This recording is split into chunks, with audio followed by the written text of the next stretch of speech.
వర్ధిల్లాలి భారత రాజ్యాంగం, పరిస్థం మానవుల ఆలోచన విధానం. జై జై జై జై జై భీమ్.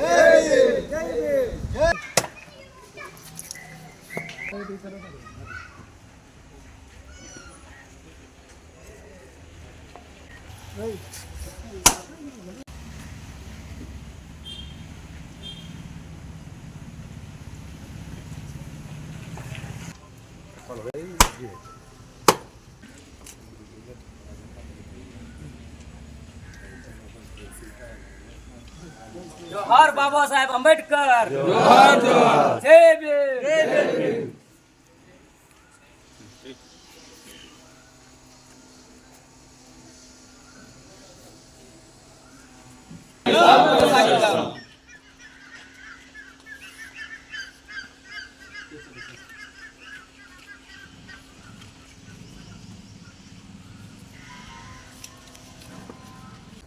నమస్తే. ఇక్కడ ఉన్న గ్రామ పెద్దలు, సర్పంచ్ గారు, వార్డు మెంబర్లకు, గ్రామ పెద్దలందరికీ నమస్కారం. ఈరోజు మహనీయుడైనటువంటి మన బాబాసాహెబ్ అంబేద్కర్ జయంతి కాబట్టి అప్పుడు మనకు స్వాతంత్రం రాకముందు విద్యా ఉద్యోగాల విషయంలో కానీ ఏ విషయంలో అయినా ముందుకు రానియలేదు. కాబట్టి ఆయన ఏం చేసిందంటే ఇట్లా ఉండకూడదు, ప్రతి ఒక్కరూ సమానంగా పోవాలి, అందరూ మంచిగా ఎదగాలి, అందరూ మంచిగా డెవలప్ కావాలంటే చెప్పి మన అంబేద్కర్ గారు చెప్పింది. ఆయన మాకు 1891 ఏప్రిల్ 14న మహారాష్ట్రలోని రత్నగిరిలో జన్మించిండు. ఏదో ఒకటి చేయాలి అని చెప్పి మన మహానుభావుడు అయినటువంటి అంబేద్కర్ గారు ఆ రోజు చదవాలి. ఎట్లయితే డెవలప్ కావాలంటే మనం ఫస్ట్ చదవాలి, చదివితే మనం ఎదుగుతాం. మన లండన్ లైబ్రరీలో ప్రపంచంలోనే మేధావులు అయినటువంటి అందులో 3 మాత్రమే చదివిన, అందులో మన ఇండియాకి చెందిన అంబేద్కర్ గారు ఒక్కరు. అంతే తెలియగలవారు మన ఇండియాలోనే మేధావి అంబేద్కర్ గారు. అదేవిధంగా రాజ్యాంగం రచించడంలో కూడా మన రాజ్యాంగ పరిషత్కు డాక్టర్ బాబు రాజేంద్ర ప్రసాద్ గారు నియమించిన డ్రాఫ్టింగ్ కమిటీ చైర్మన్గా నియమించింది. అందులో మొత్తం 6 మంది, మన అంబేద్కర్ గారు చైర్మన్, మొత్తం 7 మంది కలిసి ఈరోజు మనం ఇదే విధంగా వార్డు మెంబర్లు కానీ, సర్పంచ్లు కానీ, ఎంపీసీలు కానీ, జడ్పీసీలు కానీ, ఈరోజు ఒక గ్రామం ఉంది దాన్ని పాలిస్తున్నామంటే, ఒక మండలం ఉంది దాన్ని పాలిస్తున్నామంటే, ఒక జిల్లా ఉంది, రాష్ట్రం ఉంది, దేశం ఉంది, ప్రపంచం ఉంది అంటే ఇట్లా మన భారతదేశానికి రాజ్యాంగాన్ని రచించిన వారు డాక్టర్ బిఆర్ అంబేద్కర్. కాబట్టి మీకు శాతనైతే నేను నడిపిన బండిని ముందుకు నడపండి, లేకపోతే అక్కడనే వదిలేయండి అన్నాడు. ఎందుకన్నాడు అంటే ఆ మాట, ఇప్పుడు మన రాజ్యాంగాన్ని సవరిస్తున్నప్పుడు కొన్ని విషయాల రాజ్యాంగాన్ని కొందరు ఏం చేస్తున్నారు, దాన్ని తక్కువ చేసి కొందరు డెవలప్ కాకుండా చూడాలనుకుంటున్నారు. అందుకే బండి అంటే బండి కాదు, రాజ్యాంగాన్ని 10 మందికి ఉపయోగపడే విధంగా దాన్ని సవరణలు చేయండి అంటే చెప్తుండు. రాజ్యాంగాన్ని దాన్ని అందరికీ మంచి ఉపయోగపడాలి అంటున్నారు. అంటే నేను నడిపిన బండి అంటే ఏంటంటే నేను రాసిన రాజ్యాంగాన్ని అందరికి ఉపయోగపడేట్లోనే దాన్ని సవరణ చేయండి, కానీ అందరికి ఉపయోగపడినట్లు సవరణ చేయకండి అని చెప్పి మన అంబేద్కర్ గారు చెప్పిండు. అందరికీ జైభీములు. డాక్టర్ బిఆర్ అంబేద్కర్ గారు 1891 మధ్యప్రదేశ్లో జామోలో జన్మించాడు. ఈయన ఒక లక్ష్యం ఎంచుకున్నాడు, అంటే విద్యనే లక్ష్యంగా ఎంచుకున్నాడు. ఆయుధంగా అంటే చదువుకుంటే మనం ఏమని చేయొచ్చు కాబట్టి ఆయన విద్యనే ఒక లక్ష్యంగా, ఒక ఆయుధంగా ఎంచుకున్నాడు. ఇంకొకటి ఇప్పుడు చెప్పినట్టు ఆయన స్కూల్లో చదువుకునేటప్పుడు అంబేద్కర్ గారు బయటనే ఒక మూత దగ్గర బయట కూర్చొని సార్ చెప్పే పాఠాలు విని, శ్రద్ధగా విని, రాసుకొని ఆయన ఏది అడిగినా, అంటే లోపలికి అంటే అగ్రకుల వాళ్ళు లోపలికి రానిచ్చే వాళ్ళు కాదు అప్పుడు, ఎందుకని నేను అంతరాంతరమాడ అని. కానీ బయట కూర్చొని కూడా ఆయన ఈరోజు ఆ టైంలో ఆ దేశంలోని అత్యున్నతగా చదువుకొని ఒక ఉన్నతమైన భారతదేశంలోని ఉన్నతమైన అగ్రస్థానంలో ఒకరిగా నిలిచాడు ఈయన.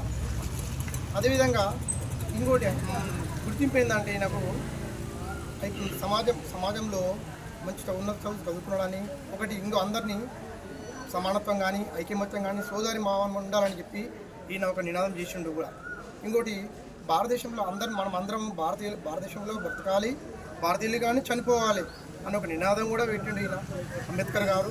అదేవిధంగా ఆయన 1947 మొదటి న్యాయమంత్రిగా పనిచేసిండు. ఆ మొదటి న్యాయమంత్రి పనిచేసినప్పుడు 60 దేశాలగాను రాజ్యాంగం ఈయనని అధ్యయనం చేసిండు. 60 దేశాలు మన అంబేద్కర్ గారు 1949లో ఆయన 1949 నవంబర్ 26న రాజ్యాంగం ఆమోదించబడింది. కానీ 1950 జనవరి 26న మాత్రం రాజ్యాంగం అమల్లోకి వచ్చింది. కానీ ఆయన రాసిన రాజ్యాంగము 2 సంవత్సరాల 11 నెలల 18 రోజులు ఈయన రూపొందించాడు అంబేద్కర్ గారు. నమస్కారం. ఈరోజు డాక్టర్ బాబాసాహెబ్ అంబేద్కర్ గారి 135వ జయంతి శుభాకాంక్షలు. మరి అంబేద్కర్ ఆశయాలను కొనసాగించాలని అందరికీ తెలుసు. మరి అదే బాటలో నడుస్తున్నాం. మరి బాబాసాహెబ్ అంబేద్కర్ గారు ఏమన్నారంటే, ప్రజల చేతికి నేను కత్తి ఇవ్వలేదు, ఆయుధం లాంటి ఓటు హక్కును మీ చేతికి ఇచ్చాను, దాన్ని వినియోగించుకొని రాజులు అవుతారా లేకపోతే అమ్ముకొని బానిసలు అవుతారా అది మీ చేతుల్లోనే ఉందని చెప్పాడు. అలాంటి ఓటు హక్కును ఉపయోగించుకొని మనం రాజులు అమ్మవాలి కానీ బానిసలు అవ్వకూడదు అనేటువంటి నా ఒక చిన్న సందేశం. ఇద్దరితో నచ్చిన ఉపన్యాసం.